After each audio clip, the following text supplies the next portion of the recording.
성도님들 아가서가 그냥 딱 읽으셨을 때 전혀 감이 안 오시죠?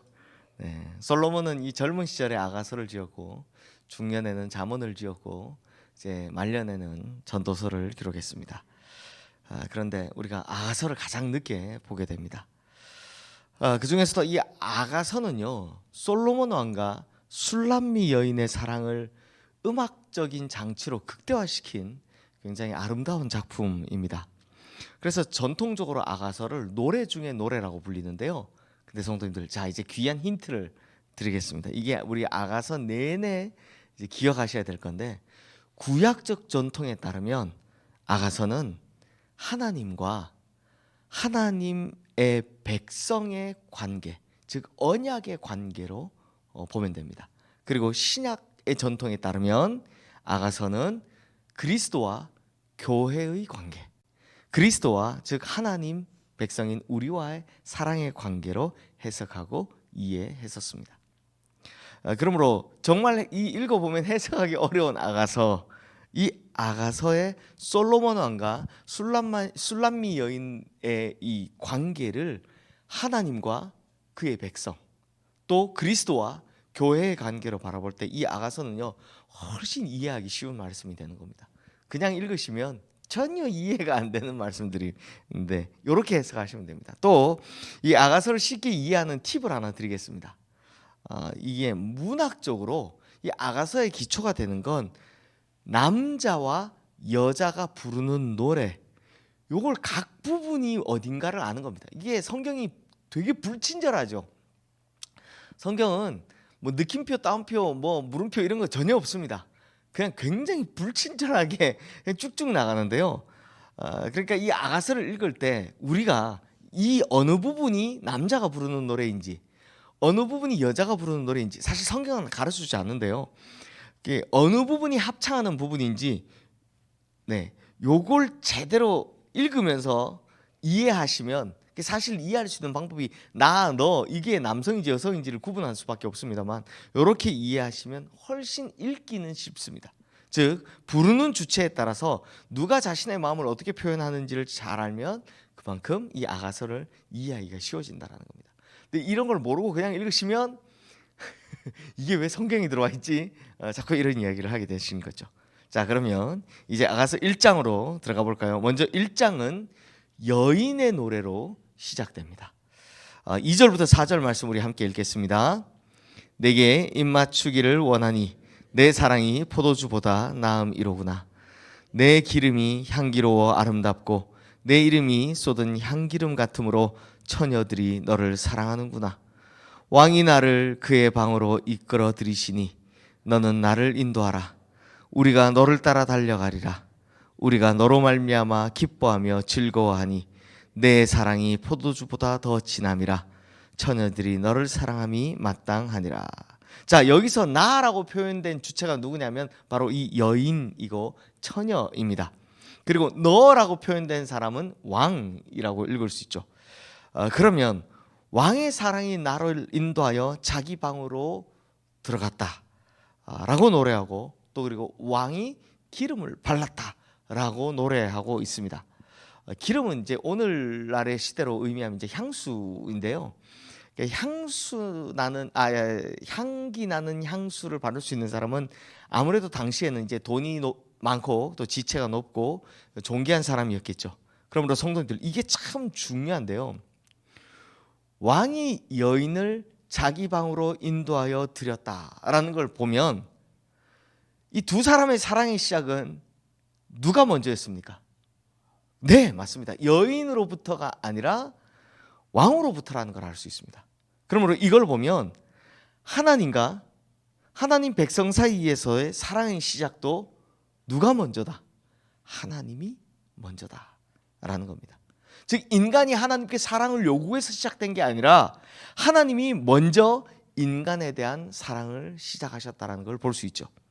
실제로 구약의 시작은 하나님의 일방적인 사랑으로 세상을 창조하심으로 시작이 됐고, 신약의 시작은 하나님께서 아들 예수 그리스도를 이 땅에 보내신 것, 즉 일방적인 사랑으로 시작되는 걸 볼 수 있습니다.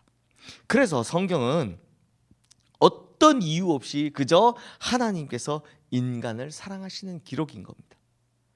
그러니 하나님 왜 나를 사랑하실까라는 질문을 아무리 던져봐도 하나님께서 나를 사랑하실 만한 그 합리적인 이유를 찾을 수가 없는 게 맞습니다. 아무리 살펴봐도 이것은 하나님의 전적인 선택이요, 하나님의 주관적인 은혜라고밖에 말할 수 없다는 겁니다. 그러므로 아가서가 여인의 노래로 시작하고 있는 것은 자신이 받은 일방적인 사랑을 왕께 고백하고 있는 거죠. 왕이 나를 그의 방으로 인도하여 들이시니 그 사랑은 포도주보다 더 진하구나 라고요. 또한 구약에서 이 포도주의 의미는 기쁨, 영화 이런 거죠. 그러니까 인간이 줄 수 있는 사랑의 선물인 포도주보다 왕의 사랑은 비교할 수 없을 만큼 크고 진하고 위대하다라고 표현하고 있다는 겁니다. 마찬가지로 하나님께서 아들 예수 그리스도를 통해서 우리에게 주신 생명과 부활은 우리가 요구해서 얻은 게 아니고요, 누군가의 투쟁으로 얻은 결과물도 아니다라는 겁니다. 그저 하나님의 사랑은 일방적이고 하나님의 사랑은 전적인 것이다라는 거죠. 자, 계속해서 여인이 노래하는 5절 6절 말씀도 우리 함께 읽어보겠습니다. 예루살렘 딸들아, 내가 비록 검으나 아름다우니 게달의 장막 같을지라도 솔로몬의 휘장과도 같구나. 내가 햇볕에 쬐어서 거무스름할지라도 흘겨보지 말 것은 내 어머니의 아들들이 나에게 노하여 포도원 지기로 삼았음이라. 나의 포도원을 내가 지키지 못하였구나. 자, 이게 굉장히 반어법이 계속되는데 우리는 이게 보지 못한 것들이 계속 왔다 갔다 하기 때문에 이해하기가 어려운데요. 여인은 자기를 이렇게 소개합니다. 게달의 장막같이 검다라고요. 자, 이건 피부색을 말하는 겁니다. 까맣다라는 거죠. 이 게달은 사막을 다니는 유목민들을 말하는 겁니다. 그 사막을 다니는 유목민들이 자기 장막, 처소 장막을 만들 때 염소 껍질을 벗겨서 사용한다고 하는데요. 그래서 이 염소 껍질을 벗겨보면 그들이 다니고 다니는 염소 껍질이 굉장히 검은색이었다고 합니다. 그래서 게달의 장막하면 아주 검은 진한 색, 아주 진한 검은색을 말하는 거죠. 그러므로 게달의 장막에 비견될 만큼 여인의 피부색은 어땠다? 검은색이었다. 까맣다. 저랑 비슷했던 것 같습니다. 그러다 보니 제가 진짜 서울 와서 이게 하얘졌지 시골 살 때 진짜 새까맸거든요. 하도 놀러 다녔어.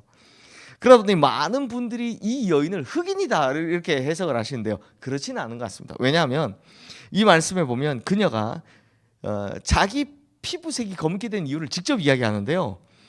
뭐라고 하냐면 오라버니들이 그녀를 붙들어 포도원지기로 삼았기 때문이다라고 합니다. 무슨 일이 있었는지는 모르겠습니다. 그러나 오라버니들이 그녀를 붙잡아서 포도원을 지키는 포도원지기로 삼는 바람에 피부가 새까맣게 그을려서 이렇게 됐다라는 겁니다. 하지만 중요한 건 그녀는 굉장히 당당했다라는 겁니다. 나는 검은 피부를 가져서 사람들 보기에는 정말 좀 이쁘지 않을지 모르겠지만 솔로몬의 휘장 같은 아름다움을 가졌다 이렇게 이야기합니다. 그럼 솔로몬의 휘장은 또 뭐냐? 솔로몬의 휘장은요, 왕의 휘장은요 굉장히 아름답고 그다음 이 두 번째가 중요한데 순결합니다. 하였습니다. 즉 왕 앞에서 그녀는 주눅들지 않았습니다. 오히려 자신의 겉모습이 이렇게 검고 사람들 보기에는 아름다워 보이지 않는다 할지라도 나는 솔로몬 왕의 휘장처럼 순결하고 아름다운 여인이라고 자신을 당당하게 자랑합니다. 그렇다면 성도님들, 이 여인 그녀의 자랑은 어디서부터 나오는 걸까요? 바로 순결함입니다. 신부의 당당함은 바로 그녀의 순결함에서 나오는 겁니다.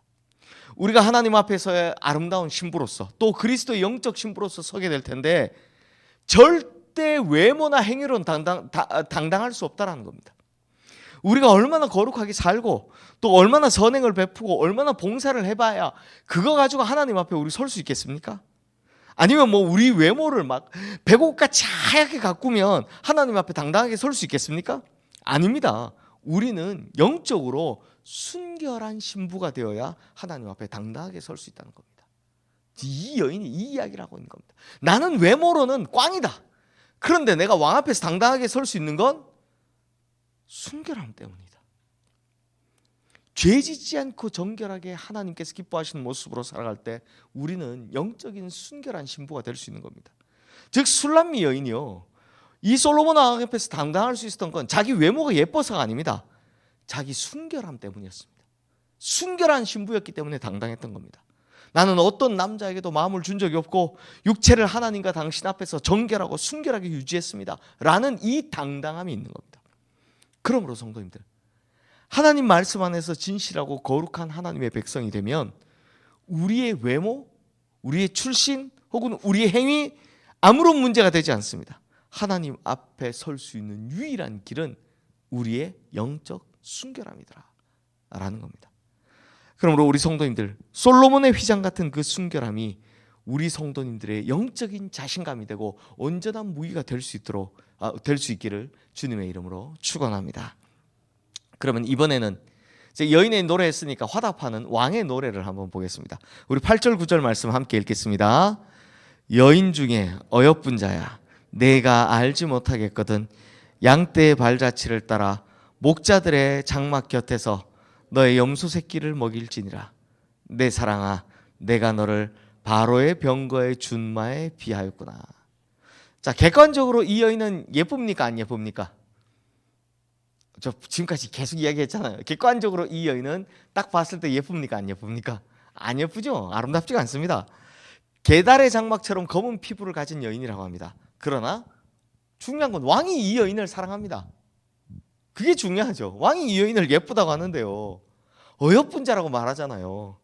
왜냐하니 앞서 말씀드렸던 것처럼 순결하기 때문입니다. 신랑이 보기에 가장 아름다운 신부는 신랑만 사랑하는 마음과 그래서 육체적으로 정결하고 순결한 여인이기 때문입니다. 그래서 왕은 그녀를 어디다 비유하고 있냐? 바로의 병거의 준마에 비유하고 있습니다. 이제 이집트에서 들여온, 정말 우리 그 준마라는 말은 잘 달릴 수 있도록 매끈하게 잘 빠진 말을 말하는 거거든요. 그 말보다 훨씬 더 아름답다라는 겁니다. 그러니 이게 무슨 말이냐? 왕이 데리고 있는 수많은 여인이 있지만 왕의 눈에 가장 돋보이는 여인은 바로 가장 순결한 여인이더라 라는 겁니다. 그 솔로몬 왕이 실제로 부인이 1000명이었잖아요. 그 중에서 눈에 딱 띄는 여인은 어떤 여인이더라? 외모가 아니라 가장 순결한 여인이더라. 그러므로 성도님들, 오늘 우리가 이 말씀을 통해서 뭘 할 수 있냐?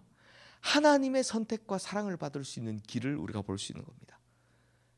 뭡니까? 하나님의 선택은 전적인 거고요, 사랑받을 수 있는 길은 영적 순결함이더라 라는 겁니다. 그러므로 우리 성도님들, 하나님 앞에 귀하게 사랑받을 수 있는 길이 열렸습니다. 뭡니까? 거룩함, 순결함, 이 그리스도의 신부가 되셔서 하나님의 특별하신 선택하심과 하나님의 특별하신 사랑을 마음껏 누리며 살아가시는 우리 성도님들 되시기를 주님의 이름으로 축원합니다. 이 시간 오늘 주신 말씀 기억하며 우리 함께 기도하겠습니다.